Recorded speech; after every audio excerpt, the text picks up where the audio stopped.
and welcome as we go sailing through the life and the mind of Joseph Conrad. Throughout this documentary, we shall discuss his historical background, his life, and his overall purpose for writing this renowned novel, The Heart of Darkness. Joseph Conrad was born on a cold winter's day in Berdichev, Ukraine, on December 3, 1857. In 1861, his family was exiled to northern Russia as a result of his father's political activities. Then, in 1869, both of Conrad's parents died of tuberculosis, and he went to Switzerland to live with his uncle. He dreamed of the sea, and joined the French merchant marines in the 1870s. He spent the next part of his life sailing the world, and a journey to the Congo in 1890 was the inspiration to write The Heart of Darkness. In 1894, he finally left the sea and settled down in England.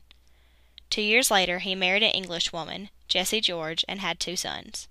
So, Mrs. Conrad, what is your opinion on Joseph's purpose in writing The Heart of Darkness?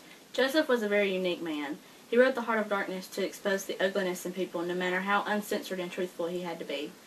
Not only did he reveal the darkness in people, he also exposed what can go on behind closed doors when no one's looking. He chose to show his readers what power and crime giant corporations could get away with, and with very little penalty. He wrote to be honest about what he saw in the Congo, no matter the cost. So, Mr. Conrad, let's talk about your childhood.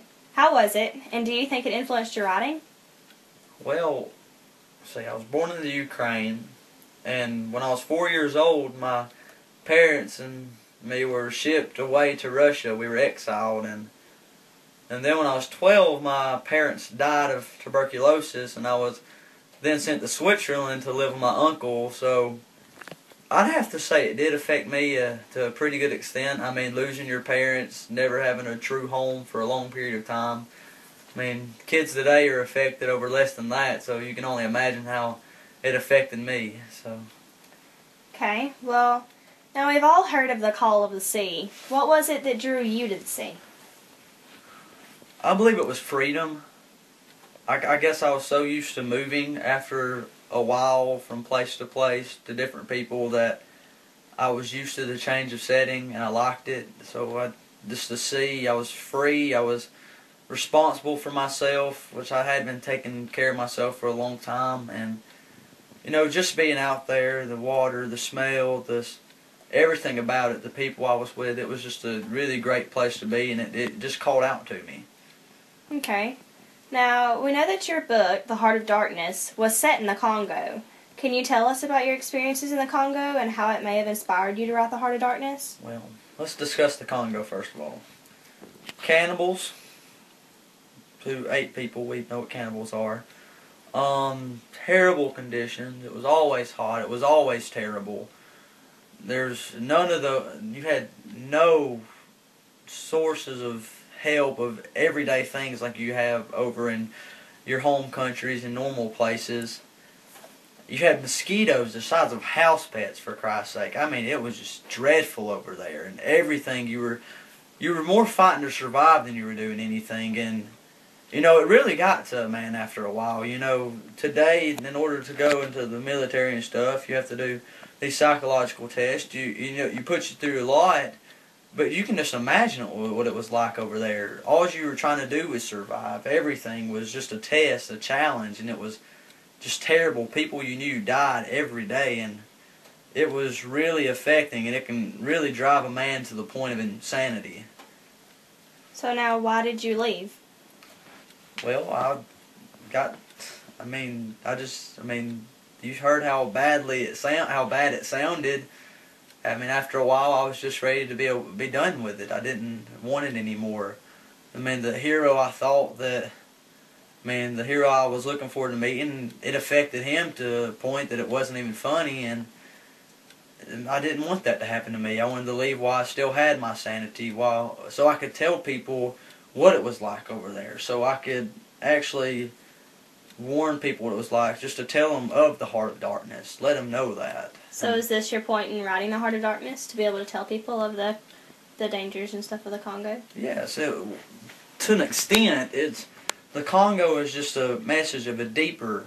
It was all for a deeper message of socialism and government and what they can get away with, and And I really, too, on another level, just wanted to write about the sensitivity of the human mind, just how something can affect it to a point where you can go insane. Kurt's in the book, such a great man, an endowed man, a well-known, respected man, lost his mind, literally. And I wanted to show people how sensitive you actually are to things like that. And that was my purpose of the book. And there was political stuff in it, and you know, sometimes maybe it was just a joke to torture kids for such a long time. I don't know, but no, I am glad I wrote it, though. It was a very good book.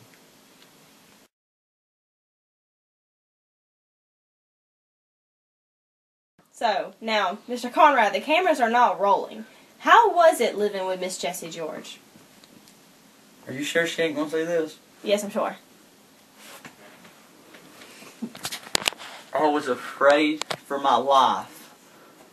That conniving old bat hit me over the head with a frying pan every daggum day. All I wanted was some eggs.